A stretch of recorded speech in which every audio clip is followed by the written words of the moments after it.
नमस्कार। तो भारत मित्र देख रहे हैं आप। मेरा नाम अभिषेक भारती है और मेरे साथ रंजीत जी हैं, हमारे सहयोगी पत्रकार भी हैं। और फिलहाल एक विसल ब्लोअर की तर्ज पर आज हमारे मेहमान भी। आज से लगभग एक हफ्ते पहले एक नोटिफिकेशन आता है कि रिम्स के तत्कालीन डायरेक्टर डॉक्टर राजकुमार को उनके पद से हटाया जाता है, चूंकि उनकी परफॉर्मेंस संतोषजनक नहीं पाई जाती है। हमारा माथा ठनकता है। उसी दौरान रंजीत जी से हमारा संपर्क होता है और फिर कुछ तथ्य सामने आते हैं। उन तथ्यों को हम आपके सामने रखे, पहले भी रख चुके हैं लेकिन आज फिर रख रहे हैं, क्योंकि ये मामला अब हाई कोर्ट भी पहुंच चुका है।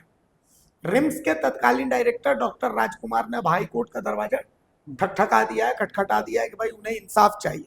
अब इसके पीछे की इनसाइड स्टोरी हम आपको बताते हैं। देखिए, रिम्स में दो जांच एजेंसियां, मेडाल और हेल्थ मैप।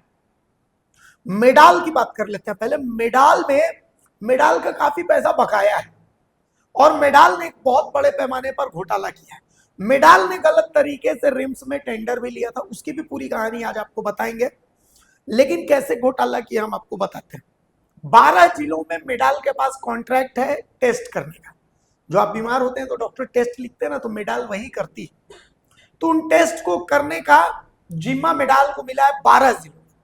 इन 12 जिलों में से ज्यादातर जिले ऐसे हैं जो 5वीं अनुसूची के अंतर्गत आते हैं, जैसे खूंटी, गुमला जैसे जिले, सिमडेगा, ये जिले हैं। पलामू जो 5वीं अनुसूची का जिला तो नहीं है, लेकिन सबसे बड़ा घोटाला पलामू में ही। आज हम कुछ पॉइंट्स आपके सामने रखेंगे, फिर हम रंजीत भाई से बात करेंगे। मैं आपके स्क्रीन पर एक रिकॉर्ड दिखाता हूं। देखिए, ये रिकॉर्ड जब आप इसको स्क्रीन पर देख रहे हैं तो आप देख रहे होंगे इसमें लिखा हुआ है हरे कृष्णा हीर, कमला देवी, संतोष कुमार सिया, राखी देवी, बबीता देवी, सवित्री देवी, रीता कुमारी, विप्लव गोराई, सबके लिखे हुए और सबके सामने शीट में, एक शीट का ये स्क्रीनशॉट है। इसमें सबका नंबर भी। असल में ये वो लोग हैं जिन्होंने एक जांच कैंप में टेस्ट करवाए हैं। मेडाल द्वारा जो जांच कैंप था, टेस्ट कैंप जो लगता है ना, शिविर, उस शिविर में इन्होंने टेस्ट करवाए। हमारा माथा तब ठनका जब जानकारी मिली कि ये जो जांच ये जो हुई है, रांची में अगर हेल्थ शिविर लगेगा तो रांची से धनबाद का और धनबाद से रांची का किराया लगभग 350 रुपए है। 350 रुपए में आप एसी वाली बस में आएंगे और 350 रुपए में जाएंगे, यानी 700 रुपए इस गर्मी में अगर आप आते हैं तो। नहीं तो कम से कम 100 रुपए तो मिनिमम आपको रांची से धनबाद आने में और 100 रुपए जाने में लगेंगे, यानी 200 रुपए। तो कोई हेल्थ शिविर में जांच टेस्ट करवाने के लिए 200 रुपए, 300 रुपए का टेस्ट करवाने के लिए धनबाद से रांची आएगा, एक पेशेंट, 2 पेशेंट हो तो बात समझ में आती कि ठीक हो सकता है। लेकिन 10 में से अगर 9 पेशेंट धनबाद के निकले तो ऐसा कैसे हो सकता है। असल में ये जो लिस्ट हम आपको दिखा रहे हैं, ये तमाम वो लिस्ट है जिनके टेस्ट नहीं किए गए, जिनके रिकॉर्ड आपको मेडाल के पास भी नहीं मिलेंगे। ये टेस्ट असल में हुआ नहीं है, लेकिन सरकार से इन टेस्ट का पैसा ले लिया गया या मांगा जा रहा है, बकाया है वो पैसा। और मैं आपको ये लिस्ट दिखाता हूं। देखिए, मैं कुछ लिस्ट आपके सामने रखता हूं जिस लिस्ट को आपको देखना चाहिए। अब मैं आपको एक लिस्ट दिखाता हूं, अलग अलग मेरे पास लिस्ट है, तमाम लिस्ट मैं आपके स्क्रीन पर दिखाऊंगा। ये लिस्ट आप देखिए। इस लिस्ट में जैसे ये लिस्ट है सीमा कुमारी की, 22 साल की ये महिला है। रांची में डॉक्टर अतिमा भारती ने इनका इलाज किया है और टेस्ट जो है वो इनका हुआ है अलग अलग तरह का। ये टेस्ट जो है, ये टेस्ट इनका 7/1/2021 में इनका टेस्ट हुआ है। ब्लड ग्रुप का अप्रूव हो गया है। लेकिन आप जब देखिएगा इस टेस्ट को तो ग्लूकोज फास्टिंग में इनका जो है 7/1/2021 में सुबह 9:33 में सैंपल कलेक्टेड है। अब आप ऊपर में देखिए, ये 6/12/2023, यानी 2 साल बाद ये डेटा हमने निकाला है मेडाल के अंदर से, और अब तक ये सैंपल कलेक्टेड में ही है। अब तक ये जो डेटा मेडाल का है, ये सैंपल कलेक्टेड, यानी 2 साल में ये रिपोर्ट पूरी नहीं हुई और मेडाल ने ये जमा किया है रिम्स के पास कि हमें इसके पैसे चाहिए। डॉक्टर राजकुमार ने वही कहा कि भाई ये पैसे मैं कैसे अप्रूव कर दूं। राज्य के स्वास्थ्य मंत्री और स्वास्थ्य सचिव ने कहा कि नहीं, आपको तो ये अप्रूव करना पड़ेगा। तो रिम्स डायरेक्टर ने कहा कि नहीं। शासी परिषद की बैठक में इसी पेमेंट की बात हो रही थी कि भाई रिम्स के अंदर जो ये टेस्ट हुए हैं, ऐसे बहुत सारे लिस्ट जो आपके स्क्रीन पर हम दिखा रहे हैं कि बहुत सारे ऐसे लिस्ट है जो 2021 में टेस्ट हुए हैं अब तक उन टेस्ट का पूरा ब्यौरा मेडाल के पास नहीं है, और मेडाल चाहता है कि वो पेमेंट जो है वो रिम्स के थ्रू इनका क्लियर हो जाए। तो रिम्स डायरेक्टर ने यही कहा कि भाई पेमेंट मैं क्यों दूंगा, पेमेंट जो है वो आप करिए, स्वास्थ्य विभाग से टेंडर हुआ है, आप करिए पेमेंट, हमें मतलब नहीं है, लेकिन रिम्स से मैं नहीं दूंगा। क्योंकि रिम्स डायरेक्टर इंटेलिजेंट आदमी, उन्होंने समझा कि अगर ये मामला ईडी के पास भी पहुंच चुका है तो अगर वो पेमेंट कर देते हैं तो ईडी उनसे पकड़ेगी, उनको पकड़ेगी, उनसे पूछताछ होगी, क्योंकि आज नहीं तो कल इस मामले में खेल तो होना ही है। रंजीत भाई भी हमारे साथ हैं। ये कुछ डिटेल्स हमने बताई, ऐसे बहुत सारी डिटेल्स हैं हमारे पास, थोड़ी सी जांच की जाए, दूध का दूध और पानी का पानी हो जाए। रंजीत भाई, ये कहानी शुरू होती है 2014 से। बीजेपी भी इस मामले को बहुत ज्यादा नहीं पड़ेगी, क्योंकि टेंडर ही बीजेपी की सरकार में दिया गया था। कहां से ये कहानी शुरू होती है, एक बार शुरू से बताइए। देखिए, बीजेपी इस मामले में इसलिए नहीं पड़ती, अभी भी जो बीजेपी का आज अखबारों में छपा है या फिर जो हम लोग के पास जो खबर आया है वो सिर्फ रिम्स के मामले को लेकर है, जबकि मेडाल को तो 12 जिलों में टेंडर मिला है। 200 करोड़ से ऊपर का घोटाला। बीजेपी ज्यादा पीछे नहीं जाती है, क्योंकि जब भी घोटाला शुरू होता है तो उसके समय तक वो चली जाती है। 2014 में जब बीजेपी का शासन था तभी मेडाल को 12 जिलों में दिया गया, और इसके पीछे कहानी है कि स्वास्थ्य सचिव थे के विद्यासागर। तो विद्यासागर के साले की कंपनी थी मेडाल, जिस मेडाल को उन्होंने साले को बाद में बेच दिया उसको। अब ये देखिए कितना दुर्भाग्य है राज्य का कि एक IAS अधिकारी और सचिव जो होता है उसको अभी सबसे ज्यादा चर्चा हुई 15 दिन थोड़ी संविधान, संविधान में सबको समानता का अधिकार है, लेकिन जो लाखों में से जो छात्र जो IAS बनते हैं उसको कुछ विशेष अधिकार मिलता है, जो सचिव बनते हैं उनको विशेष अधिकार मिलता है, इसलिए ताकि जो कमजोर तबके के लोग हैं या जो अक्षम लोग हैं उनका वो देखभाल करेंगे, उनका ध्यान रखेंगे, योजनाओं को उन तक पहुंचाएंगे। लेकिन जब ऐसे लोग जो हैं कि अपना सारा ज्ञान, सारा जो विद्या जो है, सारा ताकत जो है किसी एजेंसी को फायदा पहुंचाने के लिए या अपने लोगों को फायदा पहुंचाना चाहते हैं, तो राज्य का दुर्भाग्य यहाँ से शुरू होता है। तो इसी प्रकार सारे नियमों को मेडाल के अनुकूल बनाया गया और मेडाल को पूरा 12 जिलों में जांच का जिम्मा दे दिया गया, और रिम्स में एक बड़ा सा कार्यालय भी उसको दिया गया कि आप यहाँ से काम किए, जहाँ ना उसको बिजली बिल देना है, न किसी प्रकार का रेंट देना है, न कुछ भी करना है। वो सारा गड़बड़ी की शुरुआत यहीं से होती है। अच्छा, एक और बहुत इंटरेस्टिंग वाकया जो है किसी ने मुझे बताया था, वाकया ये था कि मेडाल को बोला गया कि आपको बिजली बिल तो देना पड़ेगा। हाँ। तो मेडाल ने बहुत इंटेलिजेंट दिमाग लगाया, एक चेक बनाया और बिजली बिल देने के लिए उस चेक की फोटोकॉपी जमा कर दिया। मतलब ये व्यवस्थाओं की स्थिति आप देखिए। तो एक बात ये समझ में नहीं आती, आप चूंकि पूर्व मंत्री थे लालचंद महतो, जिन्होंने ये मामला इसको लेकर के चिट्ठी भी लिखी, जांच टीम भी बनी, उस जांच रिपोर्ट के बारे में कुछ जानकारी है कि क्या जांच रिपोर्ट आया, नहीं आया? देखिए, फिर से जैसे आपने पिछली बार मुझे बुलाया और चूंकि 1-1.5 साल का समय हो गया था जो संस्मरण में मुझे आया, तो मैंने वो सारा बात आपको बता दिया था। तो पूर्व मंत्री लालचंद महतो जी से मिलने से पहले मैं सरयू राय से भी मिला था। मैं सरयू राय से मेरी मुलाकात हुई थी और सरयू राय जी से भी मैंने कहा था कि ये सब गड़बड़ी है, इसको उन्होंने अच्छा रिस्पॉन्स दिया। उन्होंने कहा था कि ठीक है, इतना बड़ा घोटाला है तो हम उसको उठाएंगे उसको।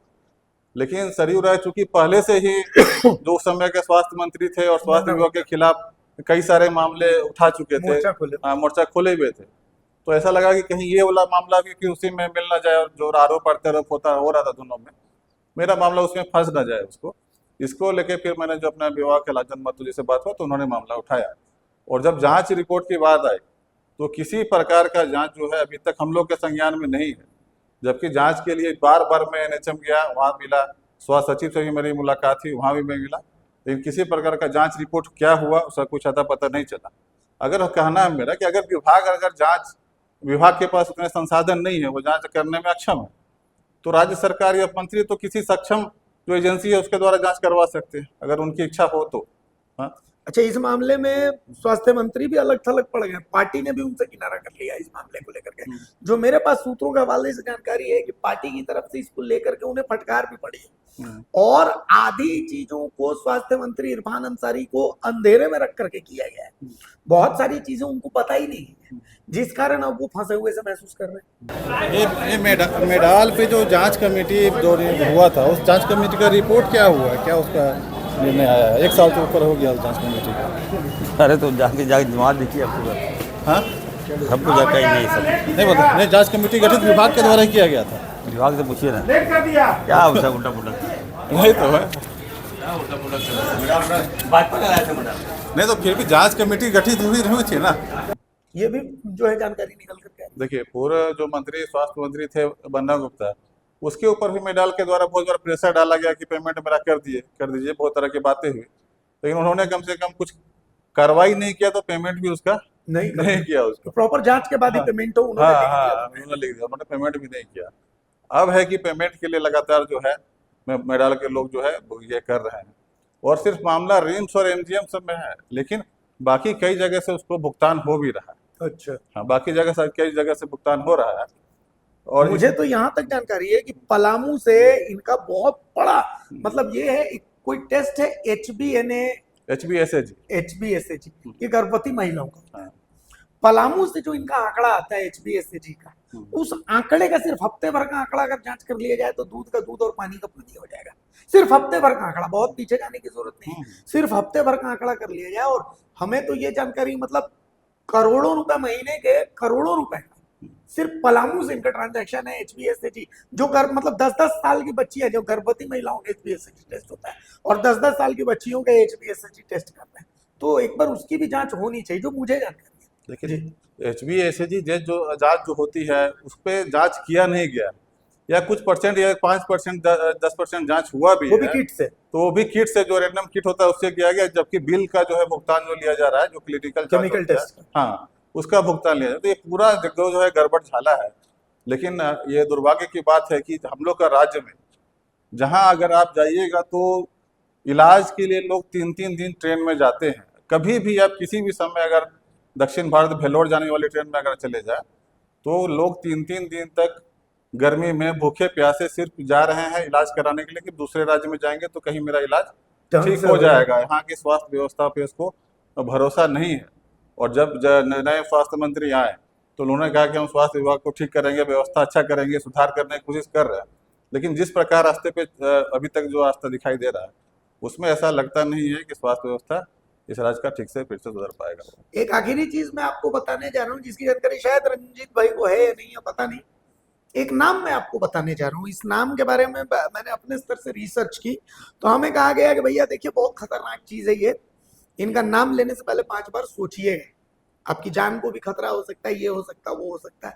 हमने उनको बताया कि भाई हर दिन हम ऐसी ही चीजें और ऐसी ही चीजों से 2-4 होते रहते हैं, और झारखंडी खून है तो इन सब चीजों से हमें फर्क पड़ता नहीं। एक नाम, हर चीज में एक नाम कॉमन है, ये नाम है कोई इफ्तिखार। कोई इफ्तिखार है जिनका नाम जो है ये कॉमनर है। हम अपनी रिसर्च में कहीं भी मेडाल को लेकर के हम जब जांच कर रहे हैं तो एक नाम कॉमन आ रहा है रिम्स से जुड़ा हुआ, ये इफ्तिखार।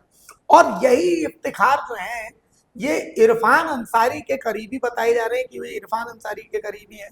चाहे सिक्योरिटी का जिम्मा हो, चाहे मेडिकल सप्लाईज का जिम्मा हो, चाहे कुछ भी हो, रिम्स में इनकी भूमिका बहुत महत्वपूर्ण होती है और बड़े हवाला कारोबारी हैं ऐसा बताया जाता है। हालांकि कौन है अभी हम इनके बारे में और जो है रिसर्च कर रहे हैं, खुदाई कर रहे हैं, जानकारी निकालने की कोशिश कर रहे हैं कि ये भाई साहब हैं कौन, लेकिन हम सिर्फ इनका नाम ले रहे हैं तो कोई हमसे बात करने से पीछे हट जा रहा है। तो ऐसी स्थिति में हमें देखना है कि इफ्तिखार भाई हैं कौन, इनके बारे में हम जानकारी निकाल रहे हैं। लेकिन कुल मिलाकर के देखिए मामला पेंडिंग है हाईकोर्ट में, चूंकि रिम्स के जो पूर्व डायरेक्टर हैं डॉक्टर राजकुमार, उन्होंने रिम्स हाईकोर्ट का रुख कर लिया कि भाई मुझे गलत तरीके से हटाया गया है। और मॉड्यूलर ऑपरेशन थिएटर बनाने वाले कोई ठेकेदार है जिनकी भी भूमिका जो है वो संदिग्ध बताई जा रही है कि इन लोगों की भूमिका जो है, इन लोगों की भूमिका बहुत बड़ी है। तो आखिर वो कौन लोग हैं? क्या इन्होंने तय कर लिया है कि स्वास्थ्य मंत्री इरफान अंसारी की छीछा लेदर करवा देंगे? किस लेवल पर बात चल रही है, क्या बात चल रही है? सिर्फ इस आधार पर कि इनके संतोषप्रद इनका परफॉर्मेंस पाया नहीं जा रहा है, इनको हटा दिया जाना। और अभी कई जिलों से ऐसी खबरें आ रही है जहां सिविल सर्जन का जो परफॉर्मेंस वो संतोषप्रद नहीं है, लेकिन इसको लेकर के कोई एक्शन नहीं लेना। बहुत सारी ऐसी चीजें हैं जिस पर हम पर्दा उठाएंगे। एक चीज आपको मैं बताना चाह रहा हूँ कि देखिए, ना हमारी निजी दुश्मनी किसी पूर्व मंत्री से कोई हमारी दुश्मनी है, ना वर्तमान से है, हाँ, ना राजकुमार जी से हमारा पर्सनल कोई संबंध है, न पूर्व जो सचिव रिटायर हो गए जो वर्तमान में, किसी से कुछ हम लोग का ये नहीं है। आप लोगों को जो जिम्मेवारी दी गई है तो उसको आप निर्वहन उसको ठीक से आपको करना चाहिए, है ना। इस बात को लेकर हम लोग लगातार ये बातों को उठा रहे हैं। और राज्य में एक बात सबको ध्यान में रखना चाहिए कि आप, ऐसा लगता है जैसे कि हम लोगों ने जो पिछले बार ये कार्यक्रम किया तो फिर उसके बाद जो कमेंट्स आ रहे थे लोगों को लगता है जो भ्रष्टाचार जो है ये दिनचर्या में शामिल हो गया, ये कोई बड़ा विषय अब नहीं लोगों ने है, एक्सेप्ट ये कर चलता लिया है। इस चीज को। हाँ, लेकिन ऐसा नहीं है। इस देश में ही ऐसा भी स्थिति हुई है जब एक पूर्व प्रधानमंत्री को, जब प्रधानमंत्री पर चला गया, उनको पीवी नरसिम्हा राव की बात मैं कर रहा हूँ, उदारीकरण का जो जनक उनको कहा जाता है, लेकिन 5 साल प्रधानमंत्री बन रहे हो और उसके बाद उनको भी कोर्ट का चक्कर काटना पड़ा है। काटना पड़ा उसको। ये लोकतंत्र की चक्की है, पीसती है और बहुत महीन पीसती है। आलमगीर आलम, देखिए राज्य का मैं बता रहा हूँ, आलमगीर आलम कुछ समय तक कांग्रेस के नंबर 1 नेता थे यहाँ पर। हाँ, आज जब जेल में है तो पार्टी ने भी उनसे किनारा कर लिया, उनका कोई जिक्र नहीं करता। सही बात। हाँ, तो समय हमेशा बदलते रहता है।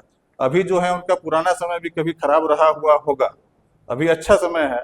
तो जब अच्छा समय है, आपको जब संविधान के द्वारा जब वो ताकत मिली है, जब वो आपको सुविधाएं मिली है, तो आप उसको जनहित में उसको निकालिए। बिल्कुल सही। हाँ, लेकिन आज न कल ऐसा होगा कि जब आप जो भी कृत्य कीजिएगा तो उसका परिणाम सामने तो आएगा। उसको भुगतना पड़ेगा उसको। बिल्कुल, जो आज साहिब मसनद है कल नहीं होंगे, किसी का जाति मकान थोड़ी है। तो वही है, ठीक है, हमारा कर्तव्य हम निभा रहे हैं, आप अपना कर्तव्य निभाइए।